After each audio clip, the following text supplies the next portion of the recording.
Good day, S1. So today's online learning, I would like to just welcome everyone. I hope everyone is safe, and as you go ahead and watch this video, I hope you will be able to review and learn your grammar. So let's just go ahead and start with our quote of the day. So let me just remind you that learning never ends, so learn something awesome every day. And grammar is just the way it should be. Alright, so let's move on. So let me just go ahead and just introduce myself. So my name is Teacher Sharina. My full name is Sharina Hison. You could call me Teacher Shasha. Here are my information, my phone number, my email address, or my line ID, just in case you would like to communicate with me. Alright, so my line ID is Shasha Hison. So I would just like to welcome you all again to this grammar online learning class with me, Teacher Shasha. So let's move on. So our first topic is all about sentences, fragments. We're also going to talk about subject and predicate.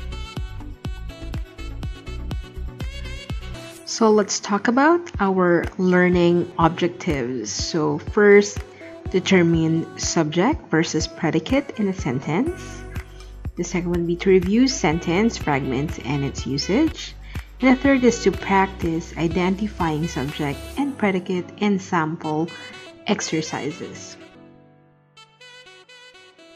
So let's go ahead and start by watching this very short video. Hope you enjoy.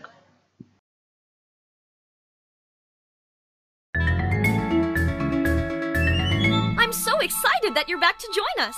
We're here at the train station and ready to learn. The next train will arrive in about 1 minute. Please step clear of the yellow line.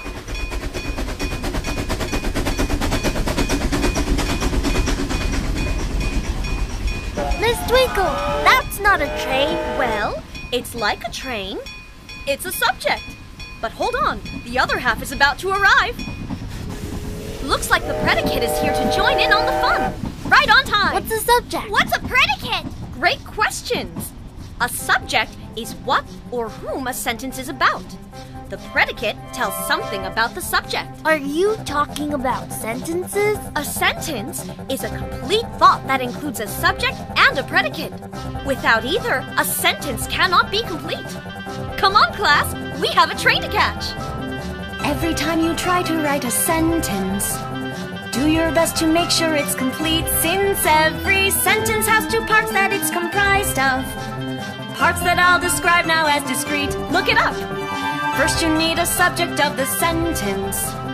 This is what the sentence is about, and if the subject is a single thing or person, call the subject simple so there's never any doubt that when I say you, you're the subject, it's true. And no matter what follows the start, it will stay the same as the predicates change. You will always be inside my heart. Predicates will follow after subjects. Predicates are what the subject does or is, or how the subject does what it's supposed to. Anything the subject is or will or ever was. So when I say you, you're the subject, it's true. And no matter what follows the start, it will stay the same as the predicates change. You will always be inside my heart.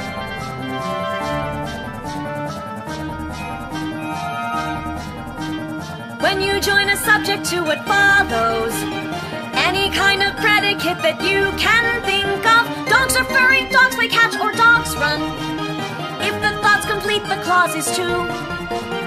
Subjects are the engines of the sentence. Predicates the carriages that fasten on to give the sentence meaning and a purpose. Equal parts to drive the thought and make the message last. So when I say you, you're the subject, it's true. And no matter what follows the start, it will stay the same as the predicates change. You will always be inside my heart. And I hope you knew it from the start, that you'll always be inside my heart.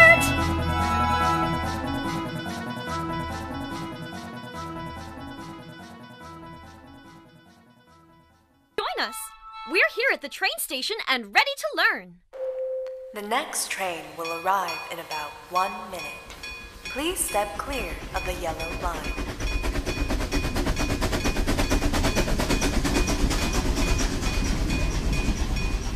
Miss Twinkle, that's not a train. Well, it's like a train. It's a subject. But hold on, the other half is about to arrive. Looks like the predicate is here to join in on the fun. Right on time. What's the subject? What's a predicate? Great questions. A subject is what or whom a sentence is about. The predicate tells something about the subject. Are you talking about sentences? A sentence is a complete thought that includes a subject and a predicate. Without either, a sentence cannot be complete. Come on, class, we have a train to catch. Every time you try to write a sentence, do your best to make sure it's complete, since every sentence has two parts that it's comprised of.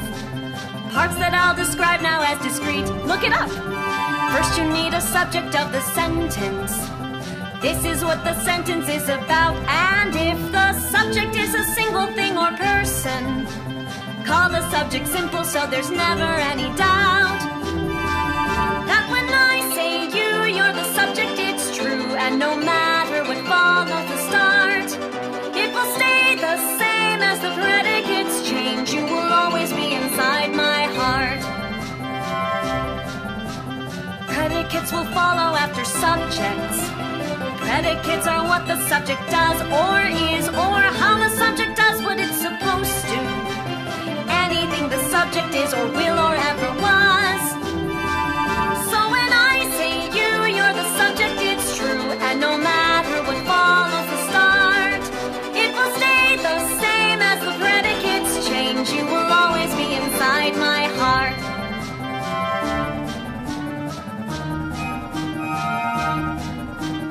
When you join a subject to what follows, any kind of predicate that you can think of. Dogs are furry, dogs play catch, or dogs run.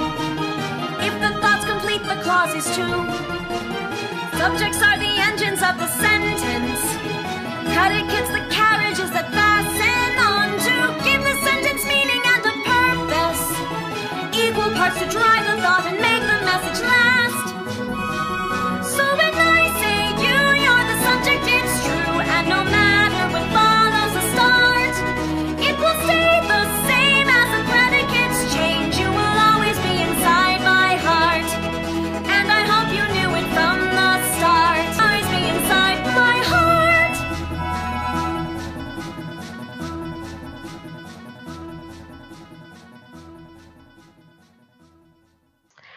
Okay, now that we've seen the video, let's go ahead and just have a quick review. So again, subject of the sentence is answering for whom the sentence is about. So who are we talking about? Well, a predicate is a part of a sentence or a clause that tells what the subject is doing or what the subject is. So subject is who, predicate is the what. Simple complete sentence will be the one formed if you combine both subject and predicate. And an example would be, the cat is sleeping. So the cat is definitely our subject here, and sleeping is our predicate. Easy, right? Moving on. So how can you really tell the difference? So one way to remember the difference between the two is that the subject will always be a noun or a pronoun. Okay? Well, the predicate will contain a verb in addition to a possible modifier. So let's go ahead and do some exercises. Let's test your skills. Guess the subject. Okay? Ready? Go. First, he reads. You have 5 seconds to identify the subject.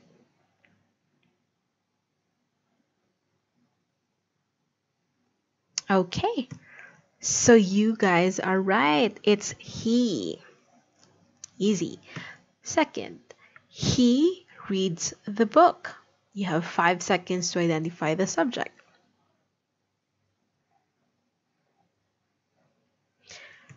Okay, you got it right. It's still he. He reads the book. So the subject is he because that's the noun or the pronoun. Reads the book is our predicate. Okay. Now this is a much longer sentence. It says, he reads the book in the park on Tuesdays. So guess the subject. You have 5 seconds again. Okay, if you guessed he, that is correct. So you guys are right. It's still he. So basically, your clue is definitely, if this is a sentence, your subject will always be a noun or a pronoun. Easy peasy, right? So what about, or how about when the subject is not at the start of the sentence? It's like there's a distractor in the sentence. Let's see our example. It says here, Maria's sisters are swimming in the pool. So guess the subject for 5 seconds. Did you guess it's Maria? No, that's not the subject. The subject in this sentence is not Maria, even though at first glance it seems like it is. This sentence is actually about Maria's sisters, so they are the subject. The predicate is are swimming in the pool because it talks about what the sisters are doing. Okay. It says here, Sharina really liked the piece of artwork because it reminded her of her childhood. So what is the subject? There's actually 2 possible subjects here. What do you guys think? You have 5 seconds to identify our subjects.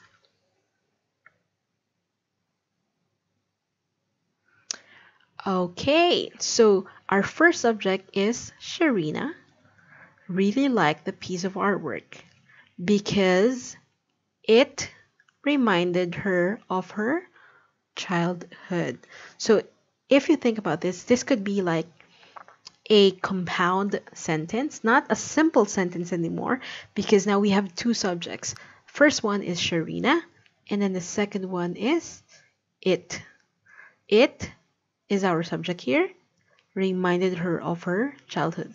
It again talks about the piece of artwork. And then on this part, this is like, if you could look at the sentence once more, this is like 2-part sentence. So this is what you call a compound sentence, which we will be talking about on our next lesson. So Sharina really liked the piece of artwork. That's the first sentence. And then combined by the word because, it reminded her of her childhood. So it and Sharina are both your subjects in this sentence. Okay? So how about the fragment sentence? So if again we combine both the subject and the verb, we can now have a simple sentence, which is a complete thought.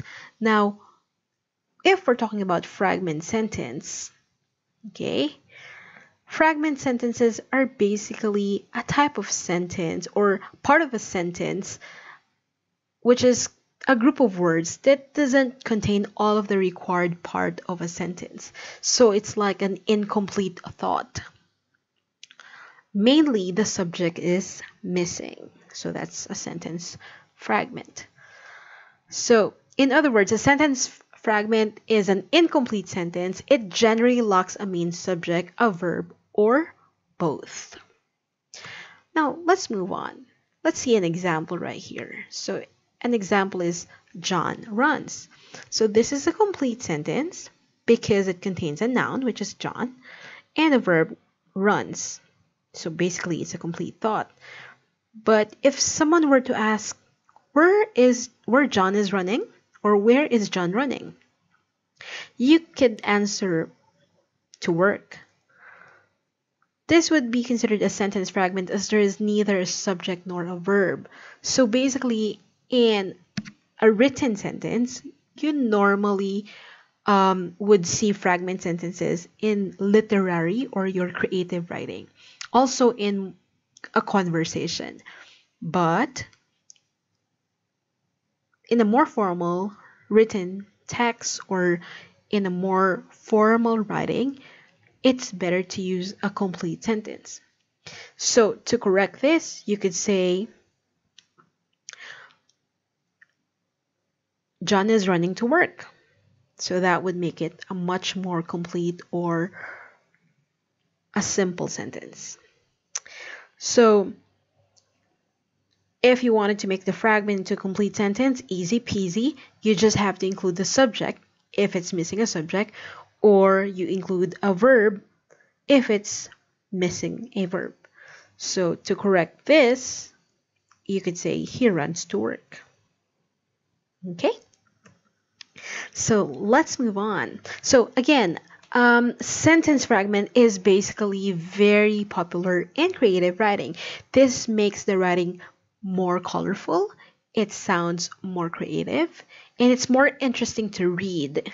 If in case you love to read books, you'll definitely see a lot of creative writing and use of sentence fragments in those type of texts or in those type of creative writing texts.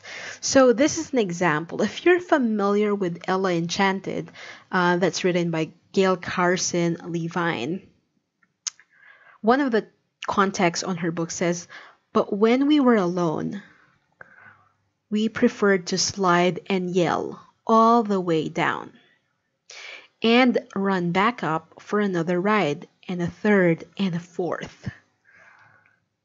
If you take a look at this, which do you think is a fragment sentence?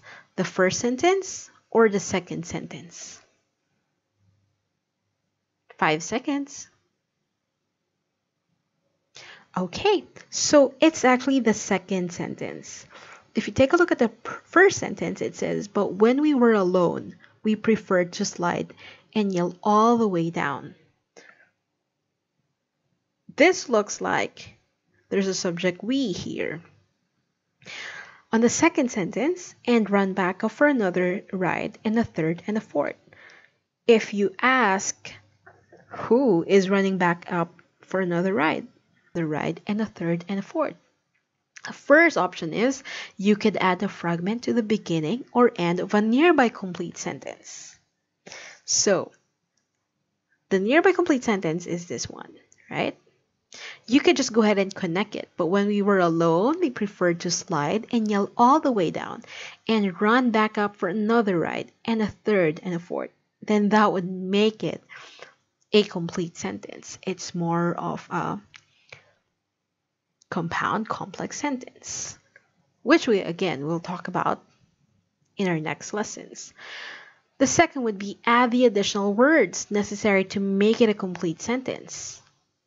You could say, "But when we were alone, we preferred to slide and yell all the way down. Full stop.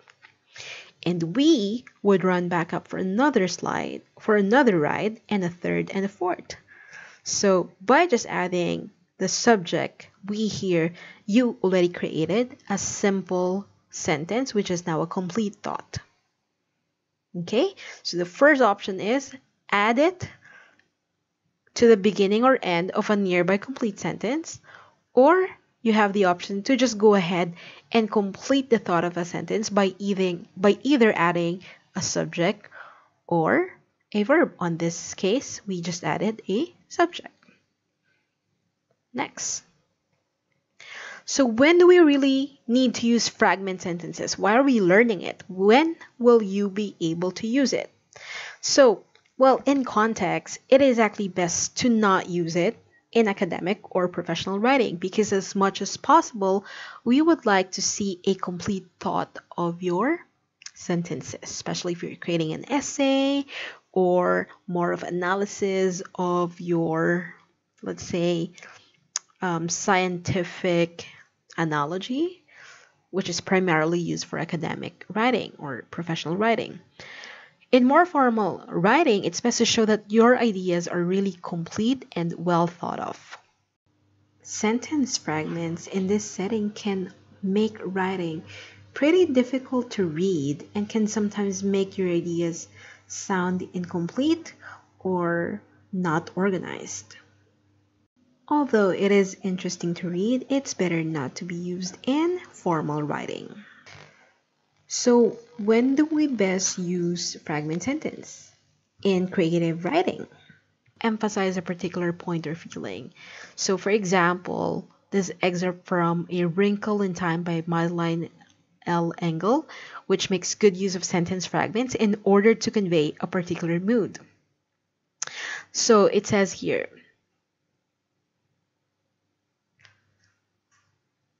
it was a brain.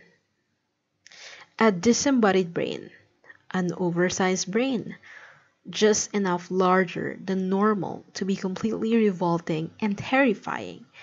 A living brain, a brain that pulsed and quivered, that seized and commanded. No wonder the brain was called IT. Okay, in this creative writing, this one is a complete sentence. This one is a sentence fragment. A disembodied brain, an oversized brain, just enough larger than normal to be completely revolting and terrifying, is another sentence fragment. A living brain, sentence fragment. A brain that pulsed and quivered, that seized and commanded. No wonder the brain was called IT. Okay, so that's more of a creative writing example. Now, in order for us to see or check what you have learned for today, let's go ahead and try to practice. Let's see if we could go ahead and take this quiz. See if you could answer this one. Let's go ahead and answer this. So identify subject and predicate. So choose whether the bolded part of the sentence is the subject or the predicate. Okay, let's see. What do you think? Subject or predicate? Wash its mane in the waterfall. That's the bolded part.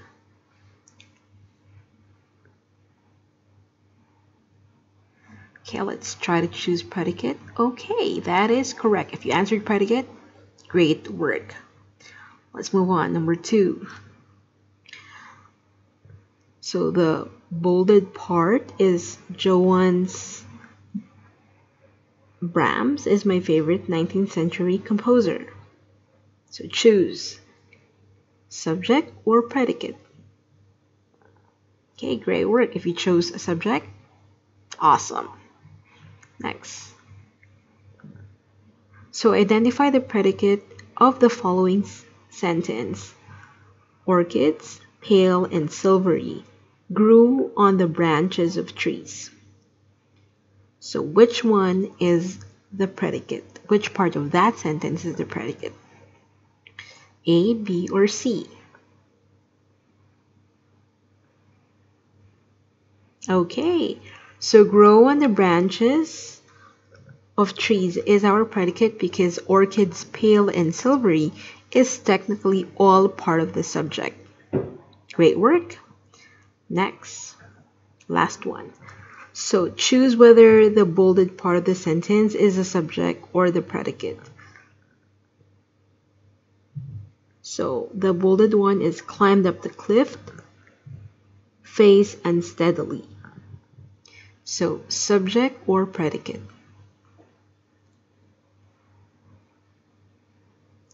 Alright, awesome. So good work. Now that you have identified the subject and the predicate. Awesome. So we got 4 out of 4. Now let's take a look at the lesson summary. Sentence fragments are in short incomplete sentences that lack a subject, verb, or both. So in order to fix them, you could either add them at the beginning of the sentence, closest to the complete sentence, or try adding the necessary elements in order to make them stand on their own. Again, it's either a noun, a pronoun, or a verb that you could add to in order for the sentence to be complete. And while people frequently use fragments in everyday conversation, they're best avoided in academic or business writing. In a conversation, yes, go, you can use it, but not in an academic or business or professional writing. So thanks a bunch, everyone, for listening, and stay tuned for our next online grammar learning. Again, this is Teacher Shasha signing off.